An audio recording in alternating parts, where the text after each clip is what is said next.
Na graduação, ele criou um sistema que reunia notícias e documentos importantes para pessoas com necessidades específicas. No trabalho, ele assume grandes responsabilidades em uma empresa de tecnologia altamente premiada.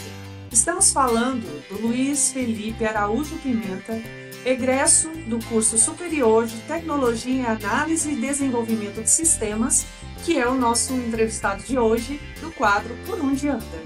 Bem-vindo, Luiz. Boa noite, Aurora. Tudo bem? Obrigado. É um prazer estar aqui contando um pouquinho da história. E vamos falar um pouquinho depois do estar no IF. Como foi estar no IF? Luiz, para começar, conta para a gente um pouquinho sobre a sua história, sobre como você decidiu cursar Tecnologia em Análise e Desenvolvimento de Sistemas no Campus Formosa do IFG. Na verdade, essa pergunta me faz um pouquinho de verdade voltar um pouco no tempo, porque eu conheci o Campus Formosa em 2013, na verdade, por causa da minha ex-namorada na época, porque em junho de 2013 eu fiz o vestibular de uma faculdade particular de Brasília, e aí eu passei na época, só que eu fiz no segundo semestre de 2013. E a minha escola de ensino médio não quis liberar, por questões de eles queriam ter a bolsa, queria ter o aluno, né? E aí, na época, minha ex-namorada ficou sabendo do curso. E aí ela tinha meus dados, tinha CPF, tinha tudo. Então foi ela que me inscreveu no IF, que ela viu que era o mesmo curso que eu tinha feito há 6 meses atrás. Então foi ela que me inscreveu no IF na época. E aí eu passei em 2014, isso foi em 2013. E aí em 2014 eu ingressei na primeira turma do TADES. Que legal, então você é da primeira turma de tardes. Sim, eu sou da primeira turma. Bem interessante, que bom, né? Você é o padrinho de todos os outros. É, a cobaia. É É a cobaia. cobaia. Durante a sua graduação aqui no IFG, quais foram os maiores desafios e aprendizados, especialmente considerando a sua condição de cadeirante? Como o IFG ajudou você nesse processo? Na verdade, para mim foi um amadurecimento até como pessoa mesmo, porque eu não morava em Formosa, nunca morei em Formosa. Igual eu falei, eu vinha de um relacionamento, então eu conhecia Formosa, mas nunca morei em Formosa. Então eu saí para outra cidade, eu ficava, como a gente tinha apoio no contraturno, a gente tinha o apoio dos professores, então eu passava mais o dia em Formosa do que na minha própria casa. Então, assim, desde o começo sempre foi muito tranquilo, porque a instituição era nova, só que o básico para, tipo assim, de entrar e sair nos lugares nunca tive dificuldade. Então, assim, foi muito tranquilo, foi muito receptivo. E, assim, a única dificuldade que eu tive foi a questão de entender, sei lá, botar uma cadeira com. Tirar uma cadeira dessas tradicionais, botar uma mesa. Às vezes eu usava mesa de professor. Mas, assim, foram coisas detalhes. Nunca tive dificuldade mesmo em questão de não posso ir para algum lugar ou não tem como acessar algum lugar. Foi super tranquilo. Que ótimo, então. Você citou que as aulas da professora Uiara, elas fizeram muito sentido depois, né, na sua prática profissional.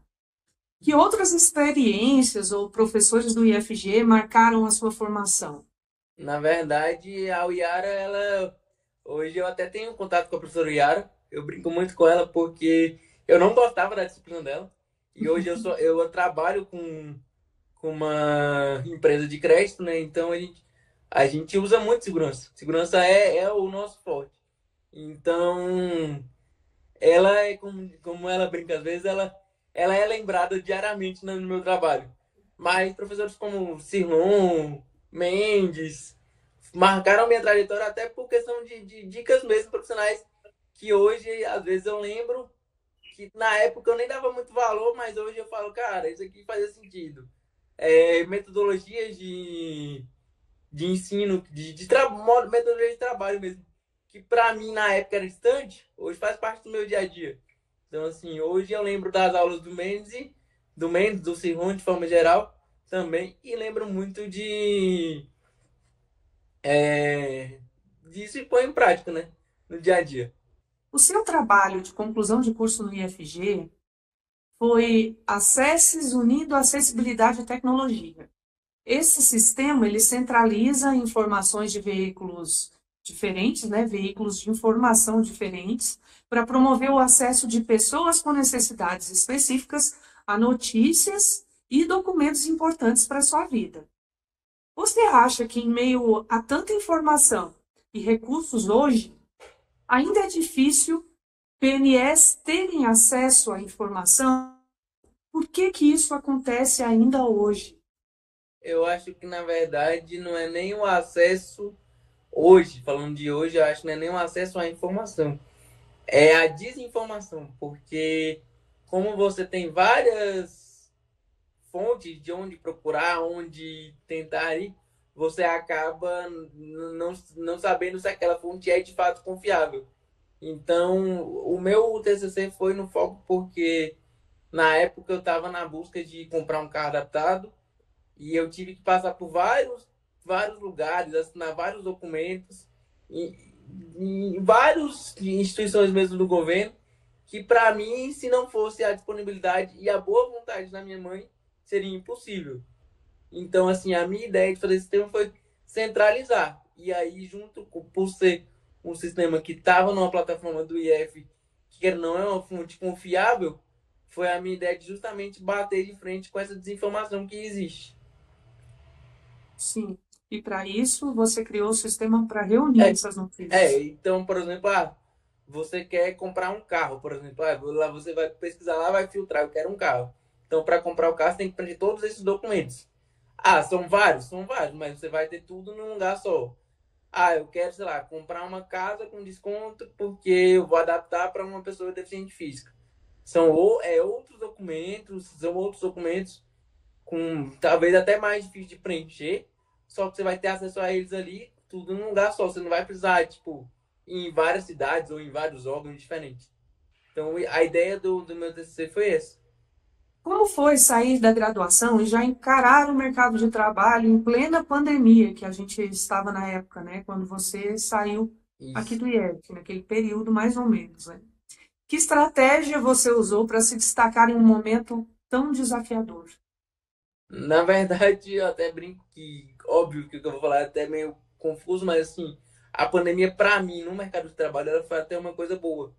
Porque como as pessoas tiveram que ir para casa, tiveram que usar mais tecnologia, as vagas de tecnologia abriram muito rápido e abriram num volume que hoje em dia não tem mais esse mercado, não tem essa quantidade de vagas abertas.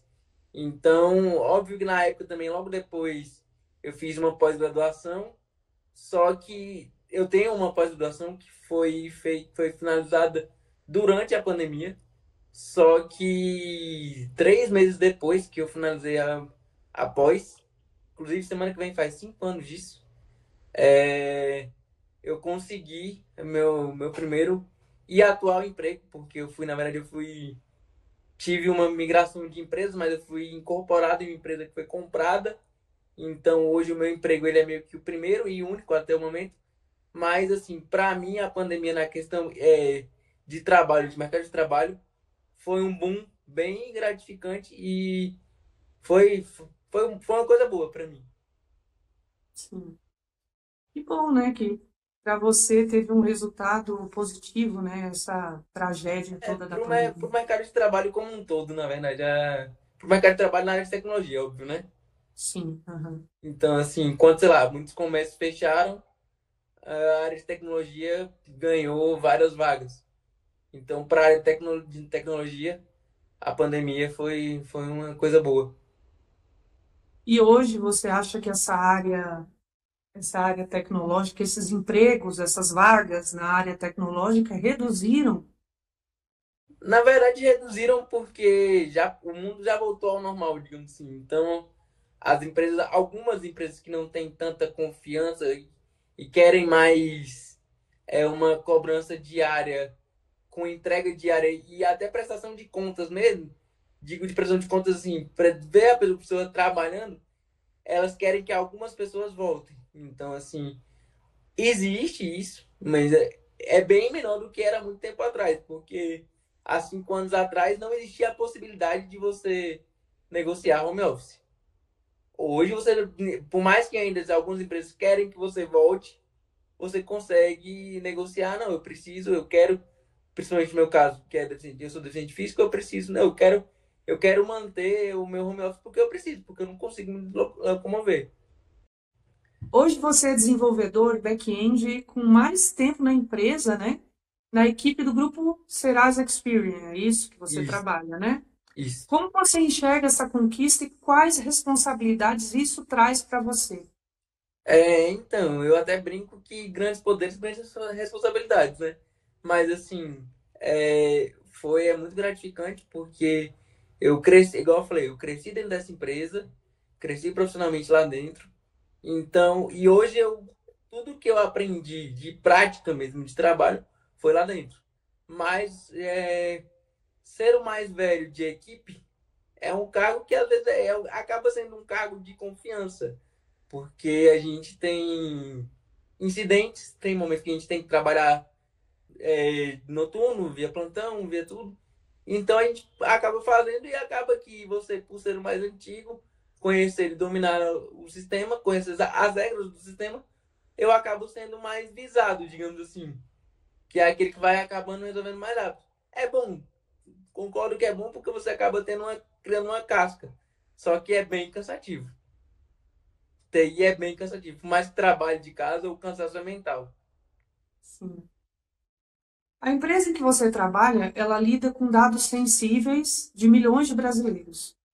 Como é lidar com essa responsabilidade no dia a dia? Você não tem medo, assim, de que esses dados caiam em mãos suspeitas?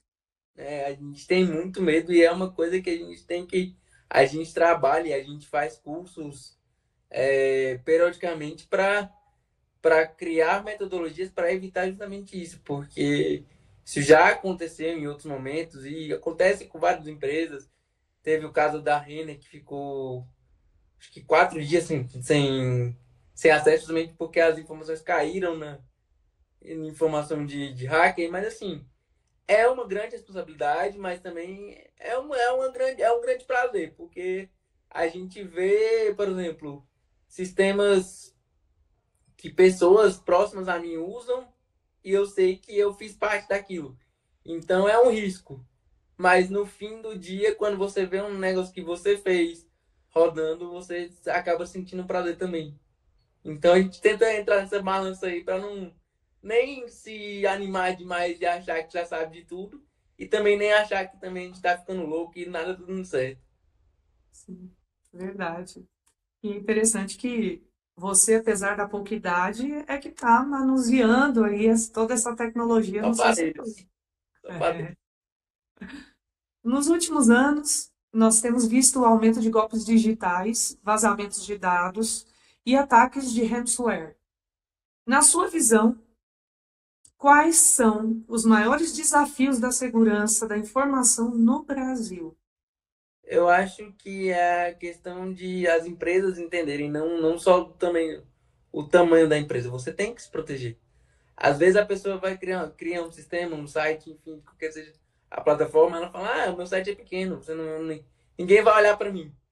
E é nesses pequenos detalhezinhos que as pessoas com má intenção vão entrar, porque quanto menor o sistema, quanto menor a infraestrutura em questão de segurança, mais fácil é de se entrar. Então, se tiver, sei lá, 10 usuários ali, 10 informações de CPF, dados sensíveis que eles vão conseguir. Então, assim, eu acho que é mais um consentimento das pessoas que é, a segurança hoje não é só botar uma câmera, não é só botar sei lá, uma barra de ferro para fechar uma porta de uma empresa.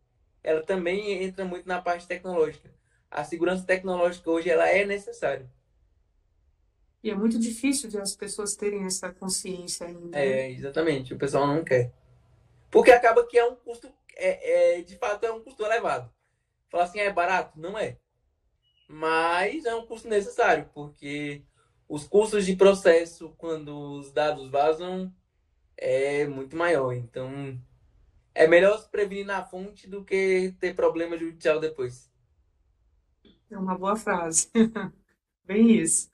Muitas vezes a vulnerabilidade ela está no usuário final, né, como você falou aí, que cai em golpes de phishing, links falsos, senhas fracas, né, que todo mundo costuma colocar aí quando vai criar Sim. alguma senha para uso na internet. O que você recomendaria para que essas pessoas se protejam melhor no mundo digital?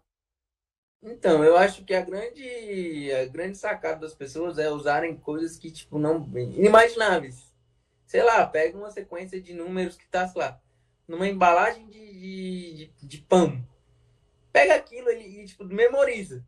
Você usando aquilo, a pessoa não vai associar, porque é muito mais, por exemplo, tem gente que eu conheço que põe data de nascimento como senha. Então a pessoa pega o seu RG, tá ali, tá fácil. Então, assim, eu acho que as pessoas hoje, elas estão preguiçosas de pensar. Na verdade, é igual você falou, o problema maior é o usuário final. Porque tem toda a questão de segurança, tem. Só que o usuário também, ele facilita, digamos assim. A memória hoje está muito difícil, né? Eu acho que É, as pessoas estão com esse problema de memória, então elas tentam fazer de uma forma que facilite a vida delas, só que na exato. verdade pode prejudicar no futuro. Facilita dela e facilita do invasor, na verdade. Tem isso É, também. vai facilitar a vida dessas pessoas que vivem de dar golpe nos Isso. outros, né? De que forma a formação no IFG contribuiu para o profissional que você se tornou hoje? Então, eu vejo que, assim, o IFG, ele me deu muita base teórica. Então, infelizmente, eu não tive a oportunidade de ter estágio no IF, que eu acho que na nossa área é uma coisa que é necessária, não sei se hoje, porque na época não era estágio obrigatório, não sei se hoje é, mas a prática na tecnologia, ela vale muito. Só que assim, igual eu falei, coisas teóricas, igual, por exemplo, professor Mendes, professor Simons e tal, a gente tem essa base, tipo, pô, eu nunca pratiquei isso aqui. Só que eu já ouvi falar disso aqui. Então eu sei mais ou menos como é que. Eu sei pelo menos se portar. Porque, tipo, infelizmente, tecnologia hoje. O meu diploma, sou muito grato por tudo que eu passei no IF, mas o mercado de tecnologia hoje não é diploma, é prática. Então, você ter uma base de saber o que a pessoa está falando, você saber responder, é uma coisa que conta muito. Então, quando eu cheguei no meu primeiro emprego, eu às vezes não sabia como fazer. Só que eu sabia a teoria, então eu sabia responder. Então, eu pude usar essa teoria para pegar a prática também. Ok. Você falou que fez algumas pós-graduações, né? Depois de Isso. ter concluído aqui o seu curso de graduação. Em que área ou que pós-graduações você fez? Eu fiz na época da pandemia um gerenciamento de projetos que é mais a gente saber mesmo lidar com custo de um projeto, o que que envolve, quanto que se paga para um desenvolvedor, quanto que se gasta com, sei lá, máquinas, enfim, e estimar tempo, saber lidar com isso. Que eu quero não, por mais que eu seja um desenvolvedor, eu acabo usando isso também no meu emprego, porque a gente também trabalha com essa metodologia de entregas rápidas, entregas ágeis, que a gente fala. Então, eu fiz nesse foco também, para futuramente, quando eu cansar um pouco de programar, eu já ir para essa parte de gerência, porque quem faz essa parte de projetos é mais a parte de gerência mesmo, você não põe tanta mão na massa. E recentemente eu acho que tem um ano e pouquinho, eu fiz uma pós na área de dispositivo móvel. Porque, querendo ou não, eu trabalho com a parte web. Só que a tecnologia hoje é dispositivo móvel. Então, eu ainda não migrei de área por causa do meu emprego. Então, assim, eu não quis arriscar. Mas é um passo que eu quero dar, talvez, ano que vem, para poder migrar um pouquinho de área. Até porque financeiramente é um pouquinho melhor. Para finalizar, quando você olha para a sua trajetória até aqui, né, do IFG até esse ponto que você se encontra hoje, o que mais te orgulha e como se sente em representar a qualidade de formação oferecida aqui no Campus Formosa do IFG? Então, eu me orgulho muito porque de fato, igual eu falei, quando eu cheguei, o IF, ele tava abrindo as portas. Tinha acho que um ano, 2 anos, não sei quantos anos tem o IF, mas tinha um ano, 2 anos. Então, ver que tudo que eu passei, todas aquelas dificuldades para formar, até algumas coisas que, tipo, que aconteceram durante a graduação, que me amadureceram como pessoa. Então, assim, hoje eu botar toda aquela teoria em toda a prática, chegar onde eu cheguei, conquistar minhas coisas. Hoje eu consigo, por exemplo, com o meu esforço do IF e do meu emprego, hoje eu moro só. Então eu tenho que conquistar tudo isso e falar assim, pô, foi graças a professores como Yara, Murilo, Silon, Mendes. São essas pessoas que, tipo assim, eu levo como uma memória boa e uma memória boa. E eu sempre vou fazer questão de citar que, tipo, profissionalmente eles me ensinaram muito e até coisas que eu realmente não gostava, que eu brinco, eu não gostava lá da matéria. Eu caí onde eu não gostava. Mas eu fico feliz porque a base me deu, eu tive uma base bem estruturada para poder botar em prática tudo que todos eles me explicaram e hoje tô aí conquistando as coisas devagarzinho. Qual é a sua primeira impressão quando você chegou aqui na instituição? A Qual minha- foi, né? Não qual é, mas qual foi a sua primeira impressão? eu acho que a minha primeira impressão foi tipo, socorro mãe, porque eu era um menino de 17 para 18 anos, então foi um desafio muito grande. Eu tava, igual eu brinquei, eu tava a quase 100 quilômetros de casa, então para mim foi um grande desafio. Mas sei lá, depois de 6 meses, o primeiro ano foi um pouquinho desafiador, mas no segundo ano eu já tava me sentindo em casa, eu já conhecia praticamente todo mundo. E acabou que uma coisa boa também, não sei se existe hoje no IF, mas uma coisa boa é que tinha o pessoal dos cursos técnicos de TI. Então, aí eu conversava com os meninos, por mais que fossem de curso técnico, nível médio, acabava que a gente tinha assunto. Então, não ficava isolado. Sim, legal. Mas então, já que a gente está assim relembrando o passado, deixa eu te perguntar uma coisa. Você lembra de algum momento engraçado que você tenha passado aqui no IF ou presenciado alguma coisa que aconteceu com alguém? Eu acho que não é nem engraçado, mas foi bem marcante uma viagem que a gente fez, acho que em 2017, 18, que a gente foi para São Paulo. Na época o Murilo era o diretor e a Viviane fazia parte do corpo docente também. E Ah, eu me lembro disso, hein? eles toparam a ideia, a gente foi para São Paulo e a gente passou uma semana. Então, assim, na época já estava final de curso, então tinha umas brigas ali da galera. O pessoal, às vezes, um ou outro não se falava, mas assim, acabou que todo mundo foi aquela bagunça. Acabou que todo mundo foi bem legal, porque foi uma semana e, assim, óbvio que a gente tinha os cursos, tinha mais. Teve uma hora que também era brincadeira, era zoeira, era todo mundo brincando ali. Então, assim, foi bem marcante. Essa viagem para São Paulo foi bem marcante. Eu fiquei sabendo até que você participou lá da. Foi a Campus Party, né? Foi a Campus Party. Foi a Campus É. Party 2018, eu acho. Então, fiquei sabendo que você participou lá das atividades deles. Como é que foi isso? A gente, na verdade, quem puxou foi o Murilo na época, né? O Murilo escolheu, ele tava lá, ele queria participar de um hackathon, que eles falam que é um desafio. E aí, não sei se foi proposital, porque eles me viram no hackathon, ou se foi algo que já era realmente planejado, mas a ideia era fazer um sistema acessível com Python, que é uma linguagem de programação. E aí a gente tinha que criar um robô que se locomovia por piso tátil para deficiente visual. E aí a gente fez, e aí a gente usou fita isolante para marcar o que era o suposto piso, e a gente acabou ganhando. Aí a Murilo deu a ideia e a gente acabou ganhando. Eu e mais acho que 3, 4 pessoas do curso. Porque tinha várias turmas, não era só a minha turma, era várias turmas do curso de tardes, porque na época já tinha acho que 4 ou 5 turmas.